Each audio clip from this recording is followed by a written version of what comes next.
আজকে এই ভিডিওতে তোদের স্বপ্নের চাকরি নিয়ে আমি কথা বলবো, অর্থাৎ মার্চেন্ট নেভি বা ইন্ডিয়ান নেভি। কি তফাৎ, দুটোর মধ্যে তফাৎ কি, বা এই দুটো জায়গায় সুযোগ কিভাবে পাওয়া যায়, কিভাবে জয়েন করতে হয়, সমস্ত কিছু নিয়ে কথা বলবো।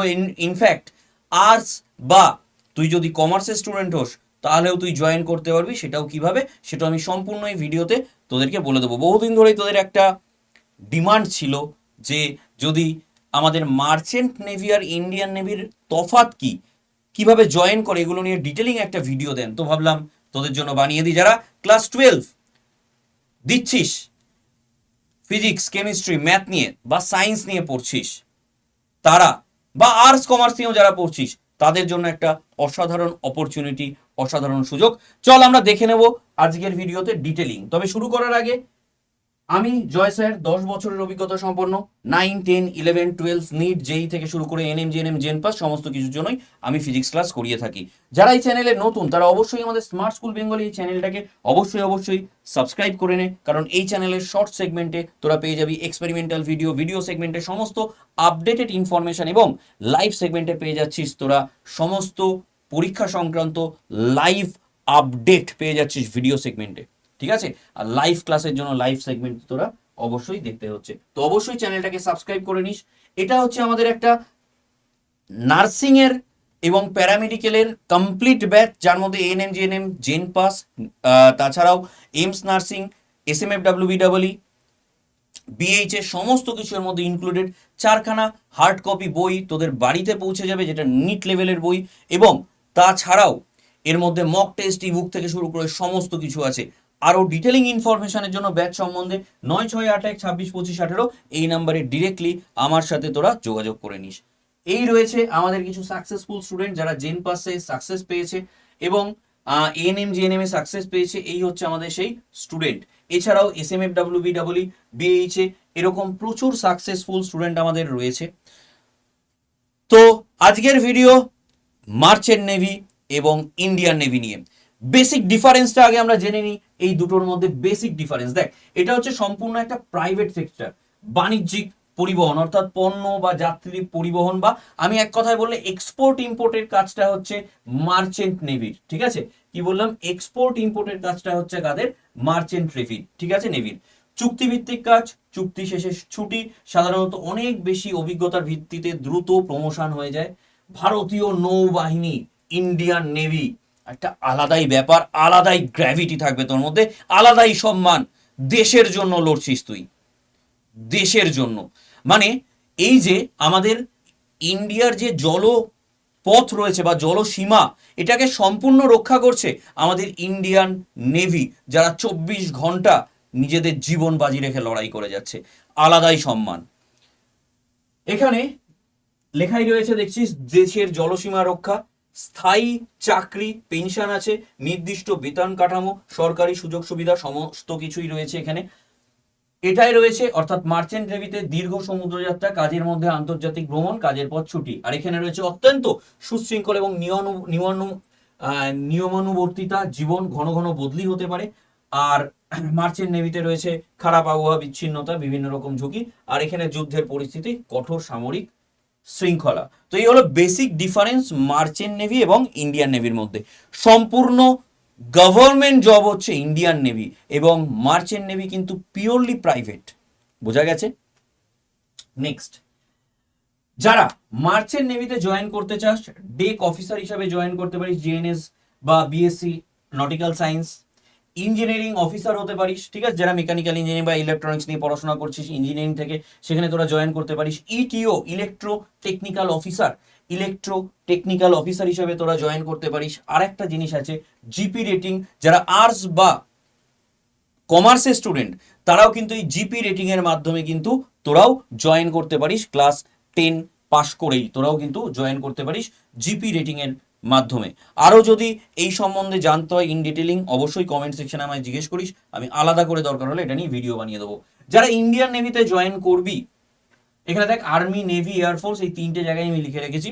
তো আমি 3টে জায়গা নিয়ে কিছু বলবো বলেই লিখে রেখেছি আলাদা করে। যাই হোক, তো ইন্ডিয়ান নেভিতে যারা জয়েন করবি তাদের এনডিএ এক্সামের থ্রু যেতে হবে, যারা অফিসার হতে চাইছিস, যারা অফিসার হতে চাইছিস। আর অগ্নিবীর এর জন্য যারা অ্যাপ্লাই করছিস, মানে অ্যাপ্লাই করবি, তারা আর্টস বা কমার্সের হলেও কোনো অসুবিধা নেই। তবে তবে আবারও বলে দিলাম, ইন্ডিয়ান নেভি জয়েন করার জন্য কিন্তু সায়েন্সের স্টুডেন্ট হতে হবে, আমি সেটা নিয়েও ডিটেলিং বলে দেবো। তবে অগ্নিবীরদের জন্য কিন্তু সায়েন্স ব্যাকগ্রাউন্ড ম্যান্ডেটরি নয়।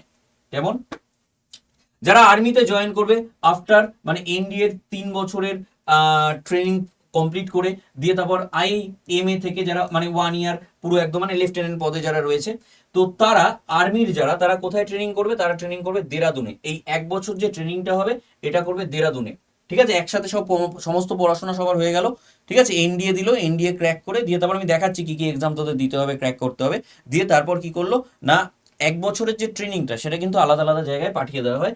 আর্মিদের জন্য দেরাদুন, নেভিদের জন্য পাঠিয়ে দেওয়া হয় তেলেঙ্গানা, এবং এয়ারফোর্সদেরকে ট্রেনিং করানো হয় কেরালায়। অর্থাৎ যারা ফ্লাইং অফিসার বা সাব লেফটেন্যান্ট নেভির ক্ষেত্রে বলছি, বা মানে নেভি যারা 3 বছর কমপ্লিট করার পর যে 1 বছর, তার মানে টোটাল 4 বছর, তার মধ্যে যে লাস্ট 1 বছর সেটা কিন্তু মানে 3 বছর তোরা একসাথে পড়াশোনা করবি, লাস্ট 1 বছর যারা আর্মিতে তারা দেরাদুন, যারা নেভিতে তারা তেলেঙ্গানা থেকে ট্রেনিং করবে, আর যারা এয়ারফোর্স তারা কেরালা থেকে ট্রেনিং করবে। ঠিক আছে, চল নেক্সট প্রমোশন আর স্যালারিটা একটু জেনে নিই আমরা। তো প্রথমেই আসছে কি না, মার্চেন্ট নেভি। মার্চেন্ট নেভির ক্ষেত্রে তুই আফটার কমপ্লিটিং 4 ইয়ার্স তুই 3rd অফিসার হিসাবে জয়েন করতে পারবি, এবং স্যালারি কিন্তু 1.5 লাখ পার মান্থ হয়ে যাবে। তারপরে তুই আস্তে আস্তে তুই জুনিয়র ইঞ্জিনিয়ার, তারপর সিনিয়র ইঞ্জিনিয়ার, এইভাবে তুই জয়েন মানে এগোতে থাকবে পোস্ট, এবং তুই একদম 8-10 বছর বাদে একদম পুরো ক্যাপ্টেন হতে পারিস, এবং তোর মাসে মাইনে হয়ে যাবে 8 থেকে 10 লক্ষ টাকা। এবং এখানে খুব ইজিলি প্রমোশন হয়, মানে খুব তাড়াতাড়ি, ইজিলি বলতে খুব তাড়াতাড়ি কিন্তু এখানে প্রমোশন হয়ে যায়। ঠিক আছে, খুব, কারণ এখানে প্রচুর বাণিজ্যিক এরকম জাহাজ রয়েছে, এবং প্রত্যেকটা জাহাজে ক্যাপ্টেন দরকার, ইঞ্জিনিয়ার দরকার, প্রত্যেকটা ডেক অফিসার দরকার প্রত্যেকটা জাহাজে। তো এই জন্য এখানে প্রমোশন খুব তাড়াতাড়ি হয়, যেখানে ইন্ডিয়ান নেভির ক্ষেত্রে কিন্তু খুব টাফ লাইফ, টাফ জব, এবং চান্স পাওয়া আরো টাফ, আরো পরে বলবো। তবে এখানে একটু বলে দিই, তোদের ইনিশিয়াল স্টেজে তোরা মানে কোর্স কমপ্লিট করার পর লেফটেন্যান্ট পদে জয়েন করবি, 70 থেকে 80 হাজার টাকা পার মান্থ মাইনে হবে। হাইয়েস্ট র্যাঙ্ক আফটার অনেক বছর বাদে, অনেক বছর বাদে, মানে এখানে কম্পিটিশন প্রচুর প্রচুর প্রচুর, আফটার মেনি ইয়ার্স তুই field marshal of Indian army, একটা বিশাল বড় পোস্টে তুই চলে যাচ্ছিস, এবং 2 থেকে 2.5 লাখ টাকা তোর পার মান্থ স্যালারি হচ্ছে। এবং এখানে কিন্তু একটা আলাদাই ব্যাপার, আলাদাই সম্মান আমি মানে এখানে ডিজার্ভ করব আমরা। মানে ইন্ডিয়ান নেভি মানে তুই দেশের হয়ে লড়ছিস, দেশের জন্য লড়ছিস, তো এখানে আলাদাই একটা সম্মান কিন্তু তোর জন্য থাকবে, আলাদাই সম্মান। এটার সাথে এটার অনেক তফাৎ, কারণ এটা কিন্তু তুই দেশের জন্য নিবেদিত প্রাণ, দেশকে রক্ষা করছিস, দেশের সমস্ত জলপথটাকে রক্ষা করছিস। ঠিক আছে, যাই হোক নেক্সট দেখ, মার্চেন্ট নেভি প্রচুর টাকা, travelling, planning for holidays, merchant navy প্রচুর প্রচুর টাকা। আর যেটা আমি এইমাত্র বলছিলাম, এনডিএ দিয়ে ন্যাশনাল ডিফেন্স একাডেমি তুই জয়েন করছিস, দেশের গর্ব হয়ে ওঠার সুযোগ, দেশের সুরক্ষায় নিবেদিত থাকার সম্মান। এটা শুধু একটা চাকরি নয়, দেখ একটা শৃঙ্খলা, দায়িত্ব, আত্মত্যাগ, একটা আলাদাই ব্যাপার, সবার কাছে একটা আলাদাই সম্মান, আলাদাই ব্যাপার। আমার বলতেও গায়ে কাটা দিয়ে উঠছে।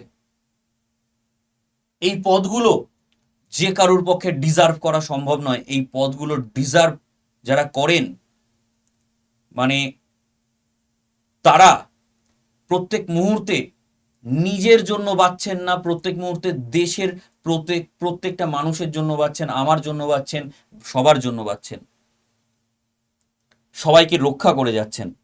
যাই হোক, বলতে গিয়ে অ্যাকচুয়ালি এগুলো বলতে গিয়ে আমার খুব মানে ভিতর থেকে এগুলো আসে, এই ফিলিংসগুলো। একদম সত্যি কথা বলছি, কারণ আমার বাবা নিজে আর্মিতে ছিল। তো যেহেতু আমার বাবা আর্মিতে ছিল, আমার সেজ কাকাও আর্মিতে ছিল, তো আমি ওদের খুব কাছ থেকে যেহেতু দেখেছি, তো ওদের মধ্যে ওই দৃঢ় প্রতিজ্ঞ ওই ব্যাপারগুলো যেহেতু দেখেছি, ওই জন্য আমার এগুলো বলতে গেলে একটা ভিতর থেকে একটা ব্যাপার চলে আসে, যে মানে ওদের একটা আলাদাই আলাদাই একটা ওদের ডিসিপ্লিন, আলাদাই ডিসিপ্লিন, সত্যি আলাদাই ডিসিপ্লিন। আমার বাবা প্যারালাইসিস হয়ে গেছে, কিন্তু তার আগে অবধি পর্যন্ত আমি দেখে এসেছি যে শীত গ্রীষ্ম বর্ষা ভোরবেলা উঠে পড়া, এবং ওয়েল ডিসিপ্লিন, মানে একদম অন্য রকম। মানে তারা যদি এখান থেকে সামান্য বাইরে কোথাও যায়, সেটাও তাকে দেখে মনে হবে যেন একটা অফিসিয়াল কাজে যাচ্ছে, অসাধারণ ব্যাপার। এনিওয়ে, তো তারা ওইভাবেই তৈরি হয়ে যায়, ওইভাবে ট্রেন্ড হয়ে যায়। নেক্সট হচ্ছে মার্চেন্ট নেভি। কিছু প্রবলেম, সেটা হচ্ছে যেমন শর্ট পোর্ট ডিউরেশন, অর্থাৎ বন্দরে থাকার যে সময়সীমা সেটা অনেক কমে গেছে। আগে অনেক ছিল, আগে অনেক বেশি সুযোগ সুবিধা ছিল, ফ্যামিলির সাথে অনেক ডিস্টেন্স হয়ে যায়, কারণ বহুদিন বাদে বাদে ছুটি হয়, ঠিক আছে, মানে ছুটি পাওয়া যায়। রোমাঞ্চকর চ্যালেঞ্জিং লাইফ অবশ্যই। আর এনডিএ, দেশের জন্য ত্যাগ স্বীকার করা, দেশের জন্য কঠোর শৃঙ্খলা এবং পরিশ্রমে ভরা জীবন, জীবনের ঝুঁকি নিয়ে দায়িত্ব পালন করা, নির্দিষ্ট ছুটি খুবই সীমিত। ওই যে বললাম একটা ব্যাপার আছে আলাদা, যে কেউ ইন্ডিয়ান নেভি একটা এরকম ব্যাপার তৈরি হয়ে যাবে, ঠিক না? যাই হোক, বললামই একটু আগে যে বলতে গেলে এগুলো আমার খুব। এনিওয়ে, মার্চেন্ট নেভি ভারতের মধ্যে যে পরীক্ষার জন্য 50,000 আসন রয়েছে, কিন্তু খুব ভালো কলেজে, ঠিক আছে, এই যে মার্চেন্ট নেভির অফিসার হওয়ার জন্য মাত্র 2,000 জনকেই নির্বাচন করা হয়, ঠিক আছে। অর্থাৎ সুযোগের হার কত? 4 থেকে 5%। ইন্ডিয়ান নেভিতে তো আরো কম। দেখ, ইন্ডিয়ান নেভিতে সারা ভারত জুড়ে 8 লক্ষ পরীক্ষার্থী আবেদন করে, ঠিক আছে। আলটিমেটলি সব স্টেজগুলো কমপ্লিট করে করে করে করে 400 জনের মাত্র সিলেকশন হয়, অর্থাৎ 0.05% হচ্ছে পাওয়ার, চান্স পাওয়ার সুযোগ ইন্ডিয়ান নেভিতে। বুঝতে পারছি কতটা টাফ পরীক্ষা। এনডিএ একটা বিশাল টাফ একটা এক্সাম। মার্চেন্ট নেভিতে যোগ দেওয়ার জন্য, এখানে মার্চেন্ট নেভির কলেজে বিভিন্ন কোর্সে আবেদন করার জন্য, ঠিক আছে, শিক্ষাগত যোগ্যতা উচ্চ মাধ্যমিক ক্লাস 12-এ ফিজিক্স কেমিস্ট্রি আর ম্যাথ, অর্থাৎ পিসিএম, যেটা আমরা সহজ কথায় বলি, ঠিক আছে। পিসিএম মিনিমাম 60% নম্বর, এবং ইংরাজিতে কিন্তু 50% নম্বর থাকতে হবে। বয়স সীমা 17 থেকে 25। IMUCET অর্থাৎ Indian maritime university common entrance test এবং স্পন্সরশিপের জন্য আবেদন করতে হবে। স্পন্সরশিপ বলতে হচ্ছে কিছু আছে যারা নিজেরাই করায়, দিয়ে তারপর ওখান থেকে চাকরি দিয়ে দেয়, ঠিক আছে, ট্রেনিং করায়, তো সের জন্য আবেদন করতে হবে। 6/6 দৃষ্টিশক্তি হতে হবে, সম্পূর্ণ মেডিকেলি ফিট হতে হবে। সেখানে ইন্ডিয়ান নেভির ক্ষেত্রে ক্লাস 12 অবশ্যই পিসিএম থাকতে হবে, সায়েন্সের স্টুডেন্ট থাকতে হবে, এবং তার সাথে ইংলিশ থাকতে হবে। তবে আবারও বললাম, অগ্নিবীর যারা জয়েন করবে, অগ্নিবীরের জন্য কিন্তু কোনো রকম কোনো সায়েন্সের স্টুডেন্ট হতে হবে না, আর্টস বা কমার্সের স্টুডেন্ট হলেও হবে। এনডিএ এক্সামিনেশনের মাধ্যমে কিন্তু তুই এখানে জয়েন করতে পারবি, আমি কিন্তু অগ্নিবীরের কথা বলছি না, ঠিক আছে। এখানে 16.5 থেকে 19.5 বছর হচ্ছে এজ লিমিট, ওকে। মেডিকেলি শারীরিকভাবে সম্পূর্ণ সুস্থ থাকতে হবে, এবং তারপর এনডিএ তে কঠোর প্রশিক্ষণ নিতে হবে, যেটা একটু আগে বলছিলাম। তারপর 1 বছর ওই যে দেরাদুন, তেলেঙ্গানা বা কেরালায় পোস্টিং হয়ে যাবে, আর্মি বা নেভি বা তুই কোথায় রয়েছিস সেই অনুযায়ী, ঠিক আছে। Merchant navy selection process, online test হবে, ইন্টারভিউ হবে, সাইকোমেট্রিক টেস্ট হবে, মেডিকেল এক্সামিনেশন। এখানে অফলাইন টেস্ট হবে, SSB GD interview, psychometric test, ঠিক আছে, group discussion, personal interview, psychometric test, তারপরে হচ্ছে তোর মেডিকেল এক্সামিনেশন, তারপর মেরিট লিস্ট আউট হবে। মানে প্রচুর প্রসিডিওর, প্রচুর প্রসিডিওর, ইন্ডিয়ান নেভির প্রচুর প্রসিডিওর, ঠিক আছে, প্রচুর। এই এসএসবি রিটেন পাস করার পর তারপরের যে প্রসিডিওর গুলো, সেগুলোও কিন্তু মোটেই সহজ নয়। রিটেন তো এখন প্রচন্ড কঠিন, এবং তাছাড়াও, ঠিক আছে, প্রচন্ড কঠিন। আশা করি পুরোটাই বোঝাতে পারলাম তোদেরকে। আরো যদি ইনফরমেশন চাই অবশ্যই কমেন্ট সেকশনে আমায় জানাস, আমি নিশ্চয়ই সেগুলো নিয়েও তোদের জন্য ভিডিও বানিয়ে দেবো। আর এই যে নাম্বারটা বোর্ডে দেখতে পাচ্ছি স্ক্রিনে, 9681262518, এই নাম্বারটা অবশ্যই লিখে রাখ। এই নাম্বারে যদি হোয়াটসঅ্যাপে হাই পাঠাস, তাহলে প্রথম যে গ্রুপটা আছে জেনপাস, ওই গ্রুপটায় জয়েন করে যাস। ওখানে আমি বিভিন্ন রকম আপডেটেড নোটিফিকেশন থেকে শুরু করে সমস্ত কিছু ওই গ্রুপে আমি শেয়ার করে দিই। তো আজকের মতো এই পর্যন্তই। তোদের যদি আরো কিছু জানার থাকে মার্চেন্ট নেভি বা ইন্ডিয়ান নেভি নিয়ে, তাহলে অবশ্যই আমাকে জিজ্ঞেস করতে পারিস, আমি নিশ্চয়ই তোদের সাথে আরো ইন ডিটেলিং শেয়ার করে দেবো তোদের যদি রিকোয়ারমেন্ট থাকে। থ্যাংক ইউ সবাইকে, দেখা হচ্ছে পরবর্তী ভিডিওতে।